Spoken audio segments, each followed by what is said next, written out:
얼마 전에 이런 내용이 보도가 되었습니다. 떡국이 아주 엄청나게 위험한 식품이라는 보고가 나왔어요. 저는 그걸 보면서 굉장히, 저 떡국을 좋아하는데 너무너무 아주 좀 충격적인 보고였어요. 보니까 떡국이 각종 성인병, 암, 골다공증, 치매, 탈모, 노인병, 이것을 이제 유발시킨다는 겁니다. 근데 국내의 연구진이 이제 조사를 해서 보고했는데, 그 주요 원인이 뭐냐면은 떡국을 먹으면은 사람이 나이가 들기 때문이라고 합니다. 이스라엘의 길고 긴 역사는 아브라함에서부터, 믿음의 조상 아브라함에서부터 시작이 되는 겁니다. 창세기 11장 27절에서 28절 말씀 함께 읽겠습니다. 데라의 족보는 이러하니라. 데라는 아브라함과 나홀과 하란을 낳고, 하란은 롯을 낳았으며, 하란은 그 아비 데라보다 먼저 고향 갈대아에 있는 우르에서 죽었더라. 아멘. 당시의 고대인들이 최고의 축복으로 치는 것이 뭐냐면 다산입니다. 자녀를 많은 것. 다산이 바로 풍요입니다. 그래서 신상들도 보면 여신상이 주로 다산, 풍요, 다산과 풍요를 의미하는 여신상이 많이 있었다는 거예요. 자녀가 많으면 그게 가장 큰 축복이었어요. 왜요? 대가족이 되어야지 자기들 신변을 보호할 수가 있어요. 대가족이 되어야지 농사 지을 수가 있어요. 대가족이 되어야지 인력이 따라온다 그 말이죠. 유목을 할 수가 있어요. 그러니까 어떻게 하든지 자손이 많아야 되는 거예요. 이게 큰 축복이었다는 겁니다. 또 지역적인 전쟁이 일어난다 할지라도 또 가족들이 많아야지 또 그때는 군사가 되기도 하는 것이니까요. 그런데 데라 가족들은, 데라, 아브라함의 아버지 데라 가족, 이 데라의 가족들은 거의 초상집이었습니다. 아들이 3명이었는데 그중 한 명은 아버지보다 먼저 죽었습니다. 그 다음 아브라함이 장가를 들었는데도 자식이 없었습니다. 그러니까 걱정이 이만저만이 아니었습니다. 그 당시의 풍습은 자식이 아버지보다 먼저 죽는 것을 큰 수치로 여겨야 돼요. 그리고 또 집안에 자식이 없는 것은 큰 저주로 여겼다 이 말입니다. 창세기 11장 29절에서 30절 데라 가정의 분위기가 나옵니다. 한번 읽어보십시다. 아브라함과 나홀이 장가들었으나 아브라함의 아내 이름은 사렘의, 나홀의 아내 이름은 밀가니 하란의 딸이요, 하란은 밀가의 아버지며 또 이스가의 아버지더라. 사렘은 임신하지 못함으로 자식이 없더라. 데라, 아브라함의 아버지 데라가 뭘 해서 먹고 사는 사람이냐면은 요 우상, 그러니까 다산과 풍요를 상징하는 여신상을 만들어서 팔아 먹고 사는 직업을 가진 사람이 아버지 데라였다 그 말입니다. 그런데 정작 자기 가정은 아들이 먼저 죽고 결혼해도 아들의 손이 없고, 그러니까 자기는 다산과 풍요에 상징하는 우상을 만들어서 그걸 팔아먹고 사는 장사인데, 실제로 그래서 돈도 많이 벌고 잘 사는데 그 지역에서 실제로 자기 가정이 꼴이 말이 아니었다 이 말입니다. 죽도록 벌어가지고 이 재산을 갖다가 자손들에게 물려줘야 될 텐데, 그런데 가문을 이어갈 생명이 나오지 않고, 그런데 자식들은 먼저 죽고 이런 일들이 일어나니까 늘 데라는 실제로는 이 장사를 하고 있으면서도 사람들의 따가운 눈총을 의식했을 거라 이 말입니다. 그래서 데라가 나중에는 견디다 못해가지고 고향을 떠나는 겁니다. 대대로 살아왔던 이 고향을, 그리고 가장 뛰어난 문명과 문화를 가진 이 도시를 결국은 떠나게 되는 것입니다. 그러니까 사람들은 볼 때 자기는 풍요와 다산을 상징하는 우상을 파는데 자기 가정은 오히려 복받지 못한 가정, 자손도 없는 가정, 어쩌면 저주받은 가정, 이렇게 보는 것 같으니까 그래서 그냥 여차저차 해서 살던 기반을 다 정리해가지고 대라는 가족들을 다 데리고 떠나는 것입니다. 우르에서 하란으로, 우르에서 하란으로 떠나는데 이게 몇 날, 며칠, 몇 년이 걸렸는지는 알 수가 없습니다. 많은 시간이 걸렸을 것입니다. 가는 길에 많은 위협이 있었을 것입니다. 목숨 걸고 유브라테스 강을 넘었습니다. 험산 전령도 넘었습니다. 그러니까 우르에서 하란까지 이 지도를 보면은 길이 한 1,500km 정도 되는 겁니다. 1,500km나 떨어진 하란 땅으로 데라는 가족들을 다 데리고 이사를 간 겁니다. 사람들이, 이 지역 사람들이 하란에 데라가 가족들을 다 데리고 왔을 때 아브라함의 가족들을 보고 뭐라고 했느냐면은 히브리 사람이라 이래 불렀다는 겁니다. 그때부터 히브리라는 말이 나온 겁니다. 히브리, 히브루가 무슨 뜻이냐면 강을 건너온 사람, 이 뜻이라 그 말. 그러니까 그들이 지금 이 강을, 유프라테스 강을, 그 큰 강을 건너서 지금 온 것입니다. 그래서 강을 건너온 사람, 히브리인은 바로 그 뜻입니다. 그러니까 이스라엘 사람들을, 외국 사람들이 이스라엘 사람들을 부를 때 그때부터 히브리 사람 이렇게 불렀습니다. 이스라엘 사람들도 자기들을 구분해서 말하기를 우리는 히브리 사람이라고 했습니다. 사도 바울이 그랬죠. 자기는 어떤 사람이라고? 히브리인 중에 히브리인이라고 했어요. 히브리인 무슨 뜻이라고 했습니까? 강을 건너온 사람. 실제로 아브라함은 유프라테스 강을 건넜습니다. 애굽에서 430년 동안 노예 생활하던 이스라엘 백성들은 홍해를 건넜습니다. 요단강을 건넜습니다. 이스라엘 백성들의 이 삶은 강을 건너는 것과 굉장히 밀접한 관계에 있다는 것입니다. 왜 우리가 이렇게 이스라엘의 역사와 아브라함의 여정을 알아야 하는가 하는 것입니다. 믿음의 조상 아브라함의 이야기가 바로 우리의 이야기라는 겁니다. 바로 나의 이야기라는 것입니다. 우리도 역시 세속의 강을 건넌 사람이라는 겁니다. 우리도 역시 세상의 강을 건너온 사람이라는 것입니다. 우리도 역시 옛사람은 죽고 새사람이 되어 이 세속의 강을 건너온 새 사람이라는 것입니다. 아멘이십니까? 우리가 예수 믿기 전에 옛사람이 어떻게 했습니까? 허물과 죄로 죽은 자라고 말씀하셨습니다. 죄의 세력에 사로잡혀서 원수마귀에게 종노릇 하며 살았습니다. 제사라는 이름으로 귀신을 숭배하면서 살았습니다. 사주팔자 운명에 매여서 살았습니다. 이 세상 풍속에 매여서 살았던 자들 아니겠습니까? 속절없는 인생의 허무 속에 몸을 떨거나 외로움과 고독 속에 답답해하면서 인생은 무엇인가? 내 인생은 어디에서 시작해서 어디로 가는 것인가? 그렇게 속절없는 시간들을 보내었던 옛사람 아니겠습니까? 그런데 어느 날 주님이 우리를 부르셔서 거듭나게 하시고 새 사람이 된 것입니다. 강을 건넌 사람이 되었다는 것입니다. 세상의 강을, 세속의 강을, 욕망의 강을 건너서 하나님 나라로 옮겨진 자가 바로 우리인 줄로 믿습니다. 우리는 이전에는 세상 끝을 거머쥐려고 했습니다. 세상의 부요함만이 우리의 욕망의 목표였습니다.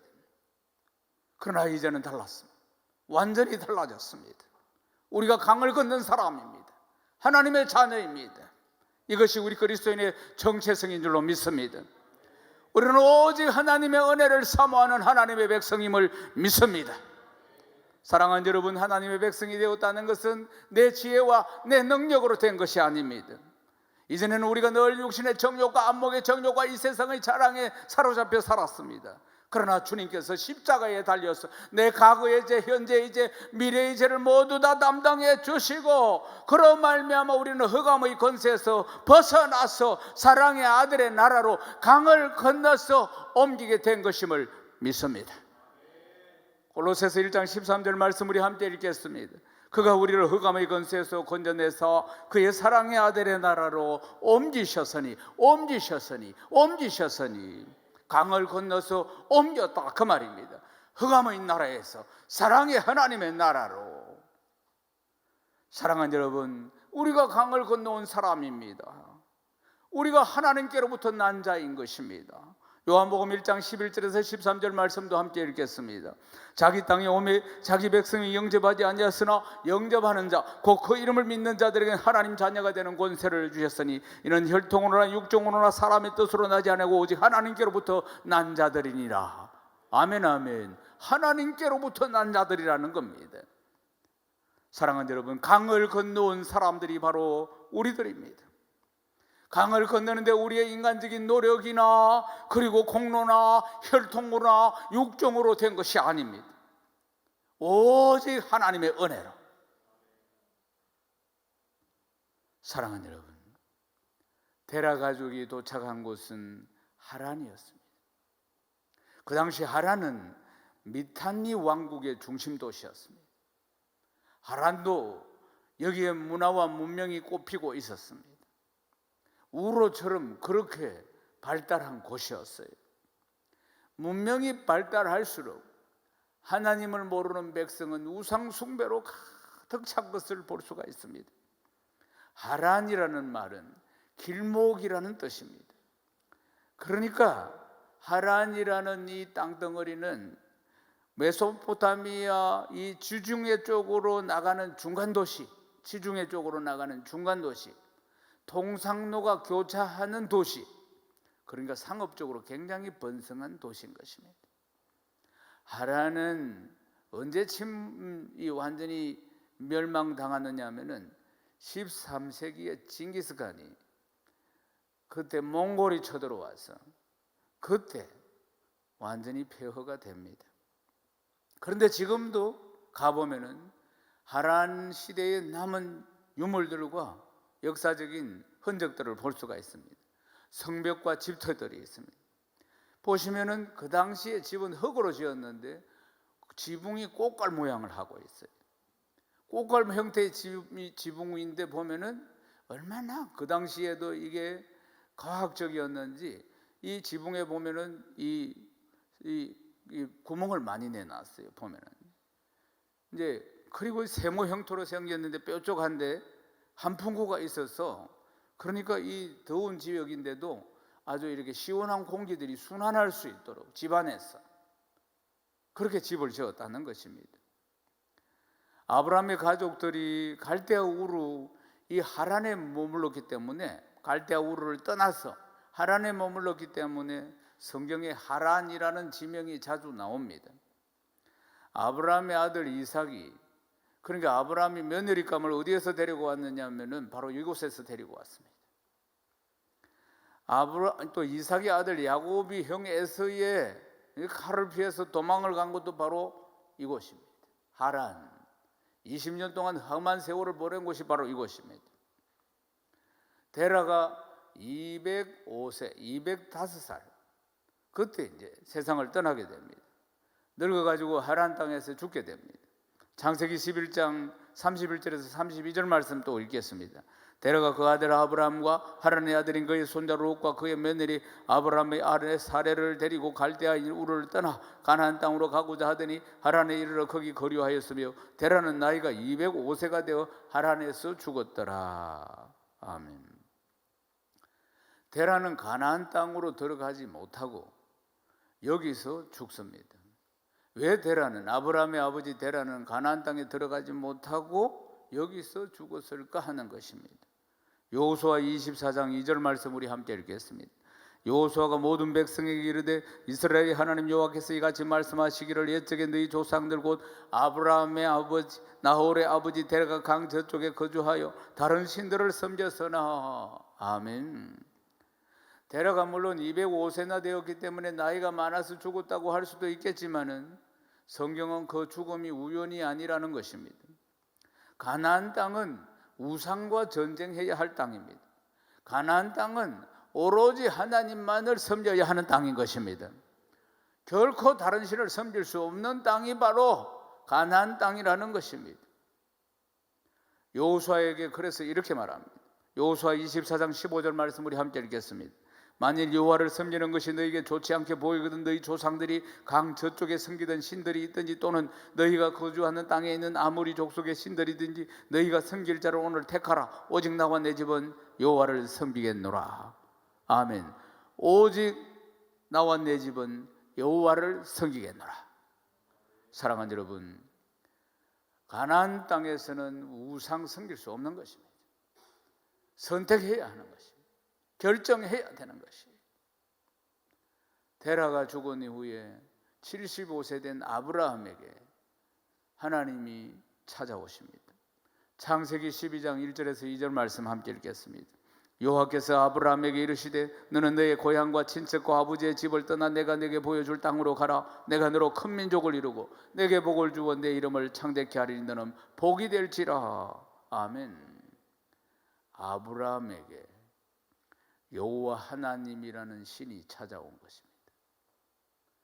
여호와 하나님이라는 한 번도 보지도 듣지도 못한 신이 아브라함을 찾아와서 직접 말씀하신 것입니다. 정확하게. 창세기 12장 4절 말씀 우리 함께 읽겠습니다. 이에 아브라함이 여호와의 말씀을 따라갔고 롯도 그와 함께 갔으며 아브라함이 하나님을 떠날 때에 75세였더라. 아멘. 하나님이 말씀하시니까, 여호와라는 신이 말씀하시니까 아브라함이 무작정 순종하고 떠나가는 겁니다. 무작정 순종하고 갈 바를 알지 못하고 갔다고 하지 않아요. 가나안 땅이 어딘지도 모르고 갔다는 것입니다. 하나님이 가라고 하시니까 이 땅이 어디 있는지도 모르면서 순종하며 아브라함이 갔다는 것입니다. 그런데 아버지는 세상 떠나고 이때 이제 나홀이라고 아브라함의 형제가 있는데 나홀은 자기는 그 험한 길을 가기 싫다고 했습니다. 그냥 여기서 그냥 그대로 있고 싶다고 이야기한 겁니다. 살기 좋은 하란 땅에 그냥 나홀은 그대로 머뭅니다. 나홀은 하란 땅에 남았는데 뒤에 역사적인 기록들을 보면은 나홀의 후손들을 보면은 이들이 어떻게 살았는지 행적을 알 수가 있습니다. 후일에 아브라함이 이삭이 40세가 되었을 때, 아들 이삭이 40세가 되었을 때 며느리감, 아내를 구할 때 아브라함이 하란 땅에 종을 보냅니다. 거기에 누가 있었다고 했습니까? 나홀이 있었다고 했죠. 나홀이 낳은 아들인 무두엘의 딸, 그러니까 나홀의 뭡니까? 소녀딸 리브가를 이삭의 아내로 데려옵니다. 그 후에도 이삭의 아들 야곱이 형 에서의 분노를 피해가지고 바단 아람으로 도망을 갔습니다. 그때 리브가의 오빠인 라반의 집으로 가게 됩니다. 하란. 20년 동안 일을 해가지고 그래서 그 딸 레아와 라헬을 아내로 맞이해가 12명의 아들을 낳습니다. 라반은 잔머리가 야곱보다도 훨씬 뛰어났습니다. 상술이 아주 뛰어났어요. 그래서 이제 야곱을 20년이나 데리고 있었습니다. 근데 야곱이 이제 고향 땅으로 가는 20년 동안 외삼촌 집에서 있다가 그 다음에 이제 가게 됩니다. 가나안 땅으로 들어가게 될 때 아내 라헬이 그때 나오면서 뭘 했느냐면은 드라빔이라는 이 우상을, 수호신 우상을 이걸 훔쳐가지고 낙타 안장 밑에 넣어가지고 그래서 나옵니다. 근데 보면은 그 아버지가 그냥 그거 찾으러 그냥 군사들을 데리고 오지요. 보면은 드라빔이라는 겁니다. 이 드라빔이라는 것은 가족의 수호신입니다. 왜 라헬이, 야곱의 아내인 라헬이 이걸 아버지 것인데 훔쳐가지고 낙타 안장 밑에 넣어가지고 이걸 챙겨가지고 왔을까? 드라빔을 가진 자가 부모의 재산을 물려받는 겁니다. 그래서 라헬이 물론 가나안 땅으로 가니까 그렇지만은 자기는 이 법적인 재산권을 주장하기 위해서 권리정표로 이걸 가져간 겁니다. 라헬을 속셈은 그랬다 그 말이에요. 그러나 적과 꾸리는 가나안 땅에는 이런 우상은 필요 없는 겁니다. 라헬이 가족의 수호신을 가지고 왔다 할지라도, 드라빔을 훔쳐서 가지고 왔다 할지라도 가나안 땅에는 하나님이 통치하는 땅이고 일절 우상을 섬길 수 없는 하나님만을 섬기는 땅이기 때문에 이런 우상 필요 없는 것입니다. 이걸 훔쳐서 가져오는 라헬의 성품을 볼 수 있습니다. 라헬도 굉장히 야욕이 큰 사람이다. 그러니까 아버지의 수호신을 가지고 드라빔을 나올 정도니까 말이에요. 이런 것들을 볼 수가 있습니다. 그리고 또 아버지가 막 그걸 찾으니까 변명을 하잖아요. 그러니까 이 처세술이 뛰어난 사람이다. 이런 것들을 성경을 통해서 찾아볼 수가 있습니다. 그러나 라헬도 역시 가나안 땅으로 들어가지 못합니다. 에브라데스, 베냐민을 낳다가 죽습니다. 갈대아 우르에 살던 아브라함의 형제 하란도 죽었고 우상장사 데라도 하란 땅에서 죽었고 결국 라헬도 약속의 땅에 들어가지 못하고 도중에 죽었습니다. 죽음의 스토리, 이건 우연한 것이 아닙니다. 아무나 가나안 땅에 들어갈 수 없기 때문인 것입니다. 하나님이 아담에게 말씀하셨어요. 창세기 2장 17절 말씀 우리 함께 읽겠습니다. 선악을 알게 하는 나무의 열매는 먹지 말라. 네가 먹는 날에는 반드시 죽으리라 하시니라. 아멘. 사랑하는 여러분, 사람은 다 죽습니다. 육체적인 죽음이 있고 영적인 죽음이 있습니다.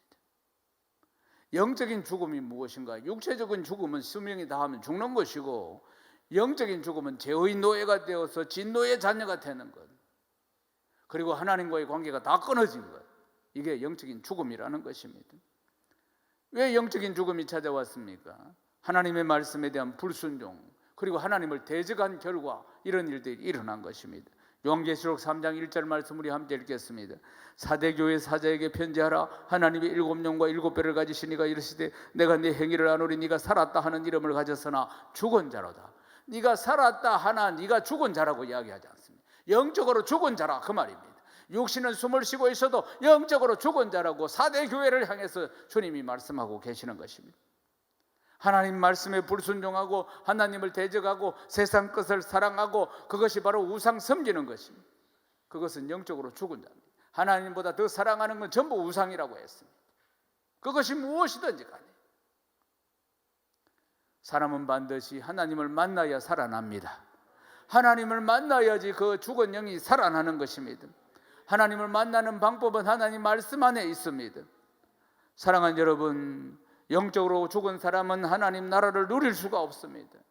하나님보다 더 사랑하는 우상 가슴에 품고 우상 의지하고 우상과 더불어 마시는 이 세속적인 가치관을 가지고는 결코 하나님 나라의 그 부유하심과 풍성하심을 누릴 수가 없다는 사실입니다. 하나님과의 관계가 단절된 자는 영적으로 죽은 자입니다. 죽은 자는 사명도 없고 죽은 자는 하나님의 유업도 이을 수가 없습니다. 하나님보다 더 사랑하는 게 우상이라고 했습니다. 우상을 섬기고 다른 신을 섬기면 가나안 땅에 들어갈 수 없는 것처럼 세상을 사랑하는 자는 결코 하나님 나라를 유업으로 받을 수가 없다는 것입니다. 요한일서 2장 15절 말씀 우리 함께 읽겠습니다. 이 세상이나 세상에 있는 것들을 사랑하지 말라. 누구든지 세상을 사랑하면 아버지의 사랑이 그 안에 있지 아니하니라. 세상을 사랑하는 것이 아니라 세계비전 두나르게 프로세스로 양육받고 훈련받았어 믿음으로 세상을 이기는 사람이 되어야 할 줄로 믿습니다. 이 세상을 생육하고 번성하고 충만하고 정복하고 다스리는 자가 되어야 할 줄로 믿습니다. 요한일서 5장 4절 말씀 우리 함께 읽겠습니다. 무릇 하나님께로부터 난 자마다 세상을 이기느니라. 세상을 이기는 승리는 이것이니 우리의 믿음이니라. 아멘. 무릇 하나님께로부터 난 자마다 세상을 이기느니라. 세상을 이기는 승리는 이것이니 우리의 믿음이니라. 사랑하는 여러분, 우리가 강을 걷는 사람입니다. 우리가 영적으로 희버린인 것입니다. 우리 안에 있는 게 무엇입니까? 하나님이십니까? 아니면 세상입니까? 아니면 세속입니까? 우리를 주장하고 있는 것이 무엇입니까? 어떤 우상들이 우리의 중심을 차지하고 있습니까? 오늘 모든 우상들을, 하나님보다 더 사랑하는 것들을 다 버리고 새롭게 출발해야 할 줄로 믿습니다. 날마다 새로운 출발인 것입니다.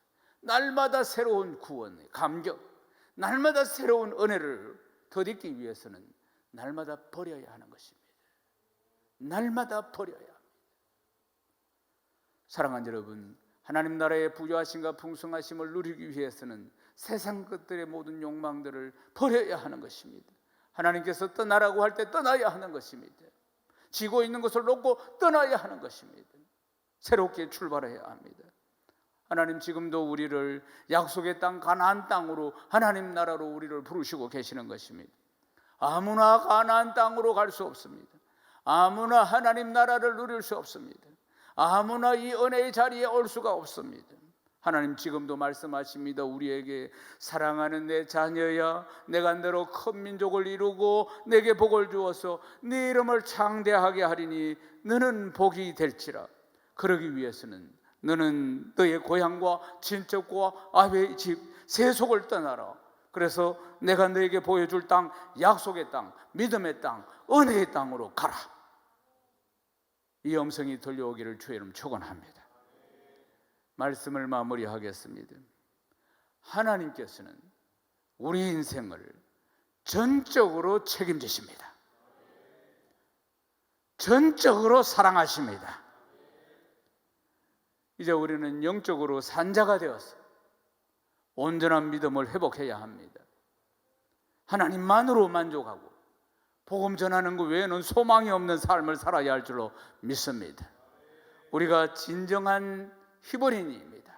강을 건너온 사람이란 영적인 히브리입니다. 영적인 아브라함의 자손이라는 사실입니다. 전적으로 성령님을 의지해서 세상을 이기고 믿음으로 승리하는 우리 풍성한 가족들 되시기를 주님의 이름으로 축원합니다.